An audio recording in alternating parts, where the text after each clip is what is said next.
Have you ever just looked at a newborn baby, so tiny and completely helpless, and thought, how on earth does that become a person? A complex, thinking, feeling person with opinions and dreams. It's really one of the biggest mysteries there is, and today we're going to take a tour of how we've tried to solve it. Right, let's make this personal for a second. This isn't just some abstract science question. It's the story of every single one of us. How did you become you? How did you learn who to trust, how to solve problems, how to just be in the world? So, the way we're going to tackle this is by looking through a few different lenses. Think of these big, groundbreaking theories as tools in a toolkit. Each one gives us a totally unique angle, a different way of seeing how we grow and change. And spoiler alert, no single one has all the answers, but when you put them together, well, that's when the journey really starts to make sense. Okay, so first up, we've got a classic showdown. Is our growth all about what's happening on the inside, these internal struggles we have to figure out? Or are we more like clay, being molded by the world around us, by all the rewards and punishments we get? Let's check out both sides. So on one side, you have the psychoanalyst Erik Erikson. He believed that our personalities are forged as we face these big psychosocial crises. That sounds complicated, but it's really not. It just means that at each stage of life, there's one big conflict we have to work through. Like, as a baby, the huge question is, can I trust the people around me? That's trust versus mistrust. Then, when you're a toddler, you're trying to do everything yourself, right? That's the crisis of autonomy versus shame and doubt. How you solve each one sets the stage for the next. It's an inside-out job. But then, a totally different camp came along. Behaviorists like B.F. Skinner basically looked at all that internal stuff and said, hold on a minute. They argued that no, we are shaped almost entirely by our external world. The environment is the artist, and we're just the canvas. And the main tool that artist uses? Something called operant conditioning. The idea is actually super simple, but it's incredibly powerful. If you do something and you get a reward for it, a positive reinforcement, you're probably going to do it again.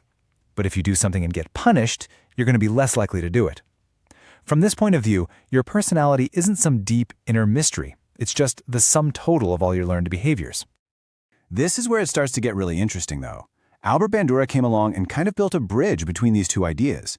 He wondered, what if we don't even need direct rewards or punishments? What if we can learn just by watching? And in his famous Bobo doll studies, he proved it. Kids who saw an adult getting aggressive with a doll, well, they did the exact same thing later. This was huge. It showed that learning is social. We pick things up just by observing the people around us. So, if we learn by watching, that opens up a whole new can of worms. What exactly is going on in our heads while we're learning? This brings us to the next big debate, shifting from what we do to how we think. And to talk about that, you have to talk about two absolute giants, Jean Piaget and Lev Vygotsky. And wow, did they see things differently. Piaget pictured a child as a lone scientist, this little explorer figuring out the world all on their own through hands-on experience, moving through these very distinct stages. But Vygotsky, he saw the child as a social apprentice who learns everything by working alongside people who know more than they do. For Piaget, your thoughts come first, and then you develop language to express them. For Vygotsky, it's the other way around. Language is the very tool that builds your thoughts. Now, a really key idea from Vygotsky is something he called the zone of proximal development. Just think of it as the sweet spot for learning. It's that magical space right between what a kid can already do easily on their own and what's way too hard for them. Real learning, the kind that sticks, happens right there in that zone, but only with a little help. And that little help has the perfect name, scaffolding. It's literally like putting training wheels on a bike. A parent or a teacher gives just enough support so the child can try out a new skill without totally wiping out. Then, as the kid gets better and more confident, you slowly take that support away, until, before you know it, they're riding all by themselves. Okay, so we've talked about inner drives, outer forces, and how the mind grows. But what if we're still zoomed in too close? What about the entire world a child grows up in? To get that perspective, we have to turn to Urie Bronfenbrenner. Bronfenbrenner's big idea was that you can't possibly understand a child's development by looking at them in a vacuum. You have to see them inside a whole series of nested environments. The best way to picture it is like those Russian nesting dolls, where each layer fits inside another, bigger layer, and they all affect each other. So that very first doll, the one in the absolute center, that's the microsystem. This is the child's immediate world, all the people and places they interact with every single day. We're talking family, school, close friends. This is the bedrock of their entire experience. The next layer out is the mesosystem. And this one isn't a place. It's about the connections. It's all about how the different parts of the microsystem talk to each other. So for instance, what's the relationship like between a child's parents and their teacher? Is it strong and supportive? That connection, or lack of it, has a huge impact on the child. Now it starts getting really wild with the exosystem. These are environments that the child doesn't even directly experience, but that still shape their life. Think about a parent's workplace. If a parent has a super stressful day at the office, that stress doesn't just stay at work, right? It comes home and changes the whole atmosphere, affecting the child, even though they never set foot in that office. And then, wrapped around everything else, is the macrosystem. This is the big one. It's the culture you live in, the society's values, its laws, its economic and social conditions. It's the invisible blueprint that shapes everything else inside it.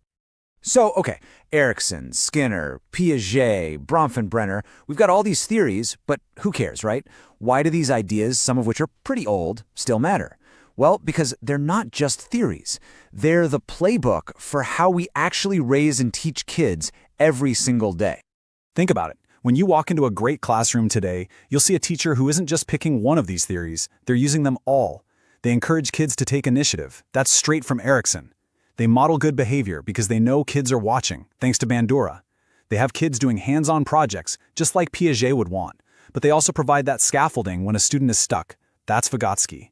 And they always try to understand what's going on at home, because they know it matters at school, a lesson from Bronfenbrenner. And that's really the big punchline here. There was never a debate to be won. None of these theories is the answer. The real magic happens when you see them as complementary tools. Each one shines a light on a different, crucial part of what it means to grow up. Which kind of leaves us with one last big question. If all these theories give us a map for understanding how a child develops, it's on us to ask, where are we trying to guide them? With all this knowledge, what kind of world are we building for the kids who are just starting out on their own incredible journey?